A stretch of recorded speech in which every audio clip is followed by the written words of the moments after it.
Hello viewers. आज हम पढ़ेंगे हाउ चिल्ड्रन लर्न कि बच्चे कैसे सीखते हैं।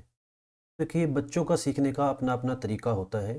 कुछ बच्चे जो है दूसरों की मदद से बेहतर सीखते हैं, कुछ बच्चे अपने आप सीखते हैं, तो कुछ बच्चे ग्रुप्स में ज़्यादा बेहतर सीखते हैं। अलग अलग साइकोलॉजिस्ट्स के आधार पर अलग अलग कुछ सीखने के तरीके हैं। इनमें से पहला है इमिटेशन, दूसरा ऑब्जर्वेशन, तीसरा ट्रायल एंड एरर, चौथा है पार्टिसिपेशन या डूइंग, पांचवा है डिस्कवरी या इंक्वायरी, छठा प्रॉब्लम सॉल्विंग और सातवां है मीनिंग मेकिंग। तो आज की वीडियो में हम कवर करेंगे इमिटेशन को, कि कैसे बच्चे इमिटेट करके चीज़ों को सीखते हैं। स्वागत है आपका अपने YouTube channel hard working teacher पर। इमिटेशन किसको बोलते हैं हम? जब बच्चा किसी के एक्शंस को, किसी के बिहेवियर को हूबहू कॉपी करने की कोशिश करता है तो उसे कहते हैं इमिटेशन। सामने जैसे में कोई भी मेंबर हो और उन मेंबर्स को बच्चा एज इट इज़ कॉपी करने, उनके बिहेवियर को कॉपी करे, टीचर को कॉपी करता है, पेरेंट्स को कॉपी करता है, तो वो जो एज इट इज़ कॉपी करने का तरीका होता है या एज इट इज़ उनके एक्शंस को बच्चे के द्वारा किया जाता है, उसको हम कहते हैं इमिटेशन।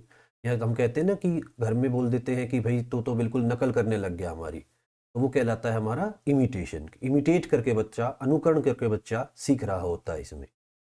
लेकिन क्या बच्चा जब अनुकरण करता है तो उसको हम बच्चे का सीखना कहते हैं? क्या हम कह देते हैं कि बच्चा सीख गया अगर वो अनुकरण कर रहा है सिर्फ या इमिटेट कर रहा है? तो बिल्कुल भी नहीं। क्योंकि सीखने की जो परिभाषा होती है, यानी कि लर्निंग का जो मेन डेफिनेशन होती है लर्निंग की, उसका मतलब होता है कि बच्चा जो भी चीज़, जो भी बिहेवियर में चेंज आता है वो रिलेटिवली परमानेंट चेंज आए, कि वो बच्चे का खुद का वो बिहेवियर बन जाना। जो उसने कॉपी किया, अगर वही चीज़ बच्चे का बिहेवियर बन जाता है, बच्चा अब हर चीज़ में वैसे ही काम करता है, वैसा ही एक्शन या बिहेवियर बच्चे का बन जाता है, परमानेंट बन जाए वो बिहेवियर, तब हम उसको बोलते हैं लर्निंग। तो सिर्फ इमिटेट करना लर्निंग नहीं होती है जब तक वो बच्चे के रिलेटिव चेंज उत्पन्न ना कर दे, रिलेटिव परमानेंट चेंज उत्पन्न ना कर दे बच्चे के अंदर। तो जब बच्चा इमिटेट करता है तो किसको इमिटेट करता है? हम देखते हैं कि जब बच्चा अनुकरण करने की कोशिश करता है तो वो किसको अनुकरण करता है, किसका अनुकरण करेगा? तो जिस भी व्यक्ति का, जिस भी चीज का वो अनुकरण करता है उसको कहा जाता है मॉडल्स। उन्हें कहते हैं मॉडल्स। तो यानी कि बच्चा जो है अगर पेरेंट्स को फॉलो कर रहा है या टीचर को फॉलो कर रहा है तो वो क्या है, उसके लिए उसके मॉडल होते हैं, आइडियल होते हैं, मॉडल्स होते हैं वो। मॉडल्स दो प्रकार के होते हैं, एक होता है रियल मॉडल और एक होता है सिंबॉलिक मॉडल। रियल मॉडल्स वो होंगे जो बच्चे के डायरेक्ट कांटेक्ट में रहते हैं, जैसे उनके पेरेंट्स, उनके भाई बहन सिबलिंग्स और उनके टीचर्स। क्योंकि जब एक बच्चा अपने पेरेंट्स के साथ रहता है तो उनका डायरेक्ट इम्पैक्ट बच्चे के ऊपर पड़ता है, या सिबलिंग्स के साथ रहता है तो उनका डायरेक्ट इम्पैक्ट बच्चे के ऊपर पड़ता है। तो जब डायरेक्ट इम्पैक्ट पड़ता है तो हम कहते हैं वो क्या है, रियल मॉडल्स होते हैं। दूसरे होते हैं सिंबॉलिक मॉडल्स, जो बच्चे के साथ डायरेक्ट कांटेक्ट में नहीं रहते। जैसे बच्चा कार्टून्स देखता है तो कार्टून के जो कैरेक्टर्स हैं वो बच्चे के साथ तो नहीं रहते हैं, लेकिन सिर्फ बच्चा उनको देखकर उनको भी इमिटेट करता है। छोटे बच्चे, जब हम देखते हैं कि छोटा बच्चा बातचीत करता है तो अगर मान लो वो मैक्सिमम किसी कार्टून को कॉपी कर रहा होगा तो उसके जैसा ही बोलना शुरू कर देता है। तो वो उसको भी क्या बना लेता है, बच्चा अपना मॉडल बना लेता है। लेकिन ये जो मॉडल्स होते हैं इनको बोलते हैं हम सिंबॉलिक मॉडल्स। ठीक है, तो इसमें कैरेक्टर्स हो जाते हैं आपके कॉमिक्स के या नॉवेल्स के, या जो भी बच्चा पढ़ता है, स्कूल में बच्चा पढ़ता है, जैसे उसने भगत सिंह के बारे में पढ़ा, महात्मा गांधी के बारे में पढ़ा, उनको भी अपना क्या मान लेता है, वो मॉडल्स मान लेता है, आइडियल्स मान लेता है। ठीक है, तो ये कहलाते हैं हमारे सिंबॉलिक आइडियल्स, जो डायरेक्ट कांटेक्ट में नहीं रहते बच्चे के। जो डायरेक्ट कांटेक्ट में रहते हैं वो रियल मॉडल्स कहलाते हैं। एग्जाम्पलरी मॉडल्स क्या होंगे? एग्जाम्पलरी मॉडल्स वो होते हैं जो एक व्यक्ति को बनने से पहले, उसके साथ, उससे पहले उसके सामने आ जाते हैं। मतलब एक, देखिए, एक बच्चे की ना स्टेजेस होती है ना, कि वो एक अलग अलग स्टेजेस से होकर गुजरता है। तो छोटा बच्चा है, उसके डायरेक्ट कांटेक्ट में कौन आया, तो हम कहेंगे उसके फादर, मदर, है ना। थोड़ा बड़ा हुआ तो पता चलता है कि भाई कोई भाई बहन भी है, ठीक है, या डायरेक्ट स्टार्टिंग में आ जाते हैं। फिर उसके फ्रेंड्स आ जाते हैं, ठीक है। तो ये सब क्या होते हैं, ये बच्चे के एग्जाम्पलरी मॉडल्स होते हैं। दोज मॉडल्स जैसे कि कौन कौन, पेरेंट्स, सिबलिंग्स है, टीचर्स है, which project before the child become well known person of eminence, यानी कि जब तक बच्चा क्या बनता है, एक एमिनेंट पर्सन बनता है, उससे पहले जो उसके सामने मॉडल्स होते हैं वो सब कहलाते हैं उसके एग्जाम्पलरी मॉडल्स। अब हम कैसे इमिटेशन को, है ना, हम चाहते हैं कि हमारा बच्चा जो है अच्छी अच्छी चीज़ें, जो चीज़ों को फॉलो करे, अच्छी अच्छी चीज़ों को इमिटेट करे, तो हम ये कैसे कर सकते हैं? तो इसके 3 तरीके यहाँ बताए गए हैं। 3 तरीकों से आप अपने बच्चे को अच्छी चीज़ों के प्रति क्या कर सकते हो, उनके इमिटेशन को स्ट्रेंथन कर सकते हो। कि भाई अगर मान लो बच्चा अच्छी चीज़ों को फॉलो करे तो उसको हम कैसे विकसित कर सकते हैं, कैसे स्ट्रेंथन कर सकते हैं। तो उसका पहला तरीका है कि डायरेक्ट प्रेज करो बच्चे की, यानी कि उसकी प्रशंसा करो और उसको इंसेंटिव्स दो। कैसे इंसेंटिव्स है ये, तो हम कह सकते हैं कि जो प्रशंसा के रूप में या पॉजिटिव बातें बोलकर आप उसको प्रेज या इंसेंटिव देकर क्या कर सकते हो, उसके इमिटेशन को स्ट्रेंथन कर सकते हो। जैसे कोई बच्चा, अगर मान लो कोई बच्ची गाना गाती है और हम उसको कह दे क्या कि आप तो बिल्कुल लता मंगेशकर की तरह गा रहे हो, तो अब बच्चे को लगेगा कि यार मेरा कंपैरिजन सीधा किसके साथ कर दिया गया है, लता मंगेशकर के साथ कर दिया गया है, का मतलब मैं बहुत अच्छा गा रही हूं। तो आपने क्या किया, बच्चे का डायरेक्ट प्रेज करा, डायरेक्ट उसकी प्रशंसा करी या उसको इंसेंटिव दिया। ऐसे ही मान लो खेल में कोई बच्चा बहुत अच्छा शॉट मारता है, तो आप उसको कहो कि भाई ये शॉट तो आपने बिल्कुल सचिन तेंदुलकर जैसा मारा है। तो इससे क्या होगा, बच्चे को पता, मतलब उसको खुद को लगेगा कि हाँ भाई मुझे इतने बड़े लेवल की बात कही गई है कि भाई सचिन के साथ मेरा कंपैरिजन किया गया है, तो ये शॉट शायद मेरा ज़्यादा ही अच्छा है। तो बच्चा उस शॉट के ऊपर और मेहनत करता है फिर। ठीक है, तो ये पहला तरीका था, प्रोवाइडिंग डायरेक्ट प्रेज और इंसेंटिव देकर आप बच्चे को उसके इमिटेशंस को स्ट्रेंथन कर सकते हो।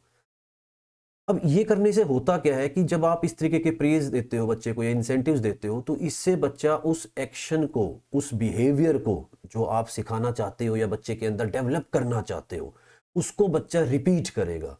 उस बिहेवियर को बच्चा ज्यादा से ज्यादा कोशिश करेगा। क्यों? क्योंकि उसको उस चीज के प्रति प्रशंसा मिल रही है, तो वो ज्यादा से ज्यादा उस बिहेवियर को इमिटेट करता है। और यही हम छोटे बच्चों में देखते हैं कि जब छोटे बच्चे को हम कई बार बोलते हैं ना कि भाई हम, वो कुछ भी बोल देता है तो हम क्या कर देते हैं, उसको शाबाशी दे देते हैं।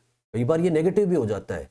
एक बच्चे को हम पड़ोस में, अगर छोटा बच्चा है, उसको क्या करते हैं, नेगेटिव एक्सपेक्ट पे देखे तो उसने दूसरे बच्चे को धमका दिया, तो हम कहते हैं कि, और उसको कह देते हैं कि और धमका इसको। बच्चे को लगता है कि यार मैं तो बहुत अच्छा काम कर रहा हूँ, क्योंकि उसको क्या मिल रहा है, डायरेक्ट प्रेज मिल रहा है। और वो फिर क्या करता है, बार बार सबको धमकाना शुरू कर देता है। उसे लगता है कि मैं बहुत सही कर रहा हूँ, क्योंकि सब जो है मुझे बधाई दे रहे इस बात पे, है ना। तो वो सबको धमकाना शुरू कर देता है। तो ये क्या हो जाता है, नेगेटिव इफेक्ट हो जाता है हमारे इसी प्रेज या इंसेंटिव का। तो हमें कोशिश करनी है कि बच्चे के सामने पॉजिटिव चीजों पे उसको प्रेज किया जाए या इंसेंटिव दिया जाए। नेगेटिव चीजों के प्रति उसके न्यूट्रल रहो, ज्यादा धमकाओगे तब भी शायद वो बेटर ना करे। सेकंड होता है सेटिस्फाइंग कॉन्सिक्वेंसीज, कि जब बच्चे की को जब अच्छे परिणाम मिलते हैं, सेटिस्फाइंग परिणाम निकलते हैं जिन चीज़ों के, उन चीज़ों को भी बच्चा ज़्यादा से ज़्यादा क्या करता है, इमिटेट करता है। जैसे एक छोटा बच्चा है जो कहता है मम्मा को कि भाई मुझे दूध दे दो, या मिल्क की बात करता है, और मम्मा उसको क्या है कि जैसे ही मिल्क कहा उसने, उसको उसको क्या दे दिया, मिल्क प्रोवाइड कर दिया। तो बच्चे को पता चला कि यार ये शब्द बोलने से, है ना, ये शब्द बोलने से मुझे क्या मिला, वो दूध मिल गया है। तो वो क्या मिला उसको, एक सेटिस्फैक्शन वाला क्या है, कॉन्सिक्वेंसीज मिला उसको, परिणाम हुए उसके कि वो सेटिस्फाई हो गया उस चीज से कि हाँ भाई मुझे ये वर्ड बोलने से ये चीज मिलती है। ठीक है, तो उसको बोलते हैं हम सेटिस्फाइंग कॉन्सिक्वेंसीज, कि जब हमें हमारे परिणाम सुखद होते हैं तो हम उन चीजों को ज्यादा रिपीट करते हैं, ज्यादा इमिटेट करते हैं। तो बच्चा क्या करता है, जब सोशली एक्सेप्टेबल बिहेवियर, यानी कि जो समाज में जिस बिहेवियर को एक सम्मान दिया जाता है या सोशली एक्सेप्ट किया जाता है, या बच्चा किसी गोल को जब अचीव करता है तो उसको क्या करता है, रिपीट करता है, बार बार करने की कोशिश करता है। क्यों? क्योंकि उसके परिणाम सुखद होते हैं। जैसे मैंने अभी अभी आपको एग्जाम्पल दिया था कि अगर मान लो बच्चा धमकाता है किसी को, तो हम क्या करते हैं, उसको हम कहते हैं कि बहुत बढ़िया भाई। बच्चे को लगता है कि यार मैंने वो काम किया है जिसको, जो सब डिमांड कर रहे थे, है ना, और वो उस बिहेवियर को क्या करता है, रिपीट करता है। उसको नहीं पता कि ये नेगेटिव बिहेवियर है या पॉजिटिव बिहेवियर है। ठीक है, तो जो परिणाम होते हैं वो सुखद परिणाम होते हैं, तो बच्चा उन चीज़ों को रिपीट करता है। सोशली एक्सेप्टेबल हो सकते हैं वो, या बच्चे ने कोई जो जो चाहता था वो गोल उसने अचीव किया है, ठीक है। तो वो सब क्या होते हैं, हमारे सेटिस्फाइंग कॉन्सिक्वेंसीज होती है, सुखद परिणाम, और बच्चा रिपीट करेगा इस चीज़ को। तीसरा आता है विसेरियस रीइंफोर्समेंट। विसेरियस रीइंफोर्समेंट का मतलब है कि जब हम कुछ चीज़ों को क्या है इमिटेट करते हैं सिर्फ देख के। विसेरियस का मतलब है जस्ट खाली देखा हमने और हमने उस चीज़ को रिपीट कर दिया, ठीक है। और इस दौरान क्या होता है, हमें कोई लॉजिक नहीं होता उसमें, ना ही कोई भाई डायरेक्ट इंसेंटिव नहीं मिलता, ना कोई सेटिस्फाइंग कॉन्सिक्वेंसेज होती है, लेकिन फिर भी हम क्या करते हैं, उसको रिपीट करते हैं। ऐसा हम क्यों करते हैं? क्यों हम सोचते हैं कि कहीं दूसरे भी इस काम को कर रहे हैं तो शायद बेटर होगा, है ना, बेनिफिट होता होगा इसका, ठीक है। जैसे जैसे हम किसी भी ब्रांड की ड्रेस लेके आते हैं या कॉस्मेटिक्स लेके आते हैं, एप्पल का फ़ोन ले लिया, क्यों ले लिया भाई, क्या है एप्पल में? बोले यार ये स्टेटस को दिखाता है, सब यूज़ करते हैं इसको, है ना। मुझे नहीं पता वो क्यों बेटर है, लेकिन मैंने कहा कि भाई सब बढ़िया फ़ोनों में एप्पल को मानते हैं, है ना। तो ये क्या है, विसेरियस रीइंफोर्समेंट, जिसको हम कहते हैं कि देखा देखी जो है, किसी काम को इमिटेट करना, किसी काम को करना शुरू करना, तो ये होता है विसेरियस। विसेरियस वर्ड का मतलब ही होता है देखकर किसी काम को करना। विसेरियस रीइंफोर्समेंट यानी कि जब आप किसी काम को होते हुए सबको देखते हो कि ये इसके पास एप्पल का फ़ोन है, तो लगता है कि भाई भाई बहुत बढ़िया आदमी है ना। तो वो क्या है, विसेरियस रीइंफोर्समेंट हो जाता है, तो सोशली ज़्यादा अट्रैक्टिव लगता है जो। अब ये जो हमने पढ़े ये तो क्या थे कि भाई कैसे हम इमिटेशन को स्ट्रेंथन करते हैं। अब इसके इफेक्ट भी पढ़ते हैं कुछ, कि जब आप इमिटेशन करते हो तो कुछ इफेक्ट होते हैं। क्या इफेक्ट होते हैं? कुछ पॉजिटिव होते हैं, कुछ नेगेटिव होते हैं। जैसे पहला इफेक्ट है हमारा मॉडलिंग इफेक्ट। मॉडलिंग इफेक्ट क्या कहता है कि जब एक बच्चा किसी को या किसी मॉडल को, जब बच्चा क्या करता है, ऑब्जर्व करता है, तो ऑब्जर्व करने पर वो कुछ नई चीज़ें सीखता है, उसके बिहेवियर में नया चेंज आता है, न्यू बिहेवियर उसका बनता है, उसको हम कहते हैं मॉडलिंग इफेक्ट। मॉडलिंग मतलब मॉडल को देखा और उससे कुछ नया सीख लिया, तो ये कहलाता है मॉडलिंग इफेक्ट। जैसे अगर हम किसी को देखते हैं कि वो इंग्लिश स्पीकिंग कर रहा है ना, तो इंग्लिश स्पीकिंग के बाद क्या लगता है हमें कि हमें भी ऐसा करना चाहिए, या बच्चा, छोटा बच्चा करता है ना, वो अपनी मैम को या अपने सर को क्या है, जब कुछ छोटे छोटे वर्ड्स इंग्लिश में बोलते हुए देखता है तो वो उनको तुरंत क्या करता है, सीखने की कोशिश करता है। और उसके द्वारा क्या होता है, वो बच्चा भी उस पर्टिकुलर वर्ड को जहां सही चिपकाना है वहां चिपका देता है, यानी कि वहां पर बोल देता है। तो ये कहलाता है मॉडलिंग इफेक्ट, जिससे क्या होता है, आपके बिहेवियर में चेंज आता है, नया परिवर्तन होता है। सेकंड आता है इनहिबिटरी इफेक्ट। इनहिबिटरी इफेक्ट का मतलब होता है ऐसा इफेक्ट जिसको आप सप्रेस करना चाहोगे, यानी कि दबाना चाहते हो। आपने देखा कि जिसको आप, जिस मॉडल को आप क्या कर रहे थे, ऑब्जर्व कर रहे थे, उस मॉडल को आपने पनिश होते देखा, कि जो व्यवहार आपको अच्छा लगता था कि यार ये तो बहुत अच्छा है इसका, है ना, उस बिहेवियर में उसको आपने क्या देखा, पिटते हुए देखा या पनिश होते देखा, उसी बिहेवियर के कारण उस मॉडल को। तो हम क्या करते हैं कि नहीं भाई ये काम तो नहीं करना, है ना, ये तो नेगेटिव काम है। जैसे जैसे ये बच्ची, पीछे वाली बच्ची सोच रही थी कि मैं भी खुले बाल करके जाऊंगी स्कूल में, है ना, क्यों? क्योंकि देखो ये वाली लड़की क्या है, खुले बाल करके आती थी और अच्छा लगता था, है ना, कि ये अपनी जुल्फों को ऐसे ऐसे फैलाती थी। लेकिन जैसे इसने देखा कि एक दिन टीचर ने क्या किया, टीचर ने इसके जो बाल थे जो खोल रखे थे, इसने इसको काट दिया। तो ये इसने क्या देखा कि इस बच्ची को क्या मिली है, पनिशमेंट मिली। तो फिर भाई इस पीछे वाले बच्चे ने क्या सोच लिया, भाई मैं खुले बाल अब नहीं करूंगी, है ना। उसने अपने वो जो बिहेवियर, वो जो चाहती थी, उसको क्या कर दिया, सप्रेस कर दिया। तो ऐसे बिहेवियर जिनको हम क्या कर देते हैं, मॉडल को पनिश होते हुए देखकर हम क्या कर देते हैं, उन बिहेवियर को दमन कर देते हैं, सप्रेशन कर देते हैं। इसी को बोलते हैं इनहिबिटरी इफेक्ट, या दमनात्मक इफेक्ट बोलते हैं इसको, प्रभाव। नेक्स्ट आता है डिसइनहिबिटरी इफेक्ट। डिसइनहिबिटरी इफेक्ट क्या होता है, इसका इनहिबिटरी का उल्टा हो जाता है। ये मतलब यहां हम बच्चे, जिस मॉडल को चाहते हैं कि भाई इस मॉडल के जैसा हमें व्यवहार करना है ना, और उस मॉडल को हम क्या देखते हैं, रिवार्डेड होता देखते हैं, उसको इनाम मिलते देखते हैं। तो हम क्या करते हैं, ऐसे बिहेवियर को अपने अंदर भी लाने की कोशिश करते हैं, यानी कि उसको दबाते नहीं हैं, है ना, उसको और उजागर करने की कोशिश करते हैं। ऐसे बिहेवियर को बोलते हैं हम क्या, या इस तरीके के इफेक्ट को बोलते हैं डिस इनहिबिटरी इफेक्ट। जैसे जैसे ये मान लो ये बड़ी बच्ची है है ना, इसने ब्रश की तो छोटे बच्चे ने देखा कि मम्मी पापा ने इसको शाबाशी दी है, रिवार्ड दिया है, इसको प्रेज किया है, तो छोटा बच्चा भी क्या करता है कि मैं भी करूंगा ये काम। ठीक है, तो ये क्या हुआ, इसने क्या किया, डिसइनहिबिटरी इफेक्ट शो किया, यानी कि उस इफेक्ट को, उस मॉडल के जो बिहेवियर था उसको रिवार्डेड होता देखकर उस बिहेवियर को खुद अपने अंदर लेके आया। ये तो बोलते हैं डिसइनहिबिटरी इफेक्ट, जिसमें रिवार्ड्स के द्वारा ये चीजें होती है। फोर्थ आता है the illicit effect. Illicit effect क्या होता है, ये ऐसा इफेक्ट होता है जो हमारा अपना नहीं होता है ना, हमारा उस कैरेक्टर का बिहेवियर नहीं होता, हमारा, हम नहीं है ऐसे, लेकिन जब हम मॉडल को देखते हैं ना, उस मॉडल के रेस्पॉन्स के प्रति हम क्या करते हैं, अपना बिहेवियर शो करते हैं। लेकिन इसमें मेन बात होती है कि ये मास बिहेवियर होता है। एलिसिट जो इफेक्ट होता है ये मास बिहेवियर होता है। जैसे मान लो आप मैच देखने गए हो, ठीक है, और मैच देखने के दौरान क्या होता है, आप मतलब इंट्रोवर्ट टाइप हो, आराम से बैठ के मैच देखने वाले हो, लेकिन आपने देखा कि यार यहाँ तो सब क्या कर रहे हो, ये टीम जीतेगी हमारी, इंडिया इंडिया, ऐसे मतलब हुटिंग कर रहे हैं, है ना। तो ये जो हुटिंग कर रहे हैं या भाई क्लैपिंग कर रहे हैं, बूइंग कर रहे हैं, है ना, तो आपको भी, आपने भी क्या किया, उस माहौल में आने के बाद आपने भी वैसा करना शुरू कर दिया, आपने भी चीयर करना शुरू कर दिया, हुटिंग करनी शुरू कर दी, क्लैपिंग करनी शुरू कर दी।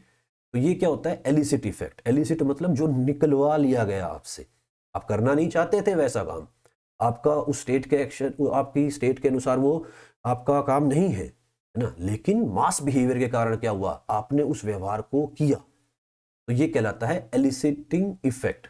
अब जैसे छोटे बच्चों में क्या होता है, जब हम कहते हैं कि कंपनी का फर्क पड़ता है, तो छोटे बच्चों में पड़ता है।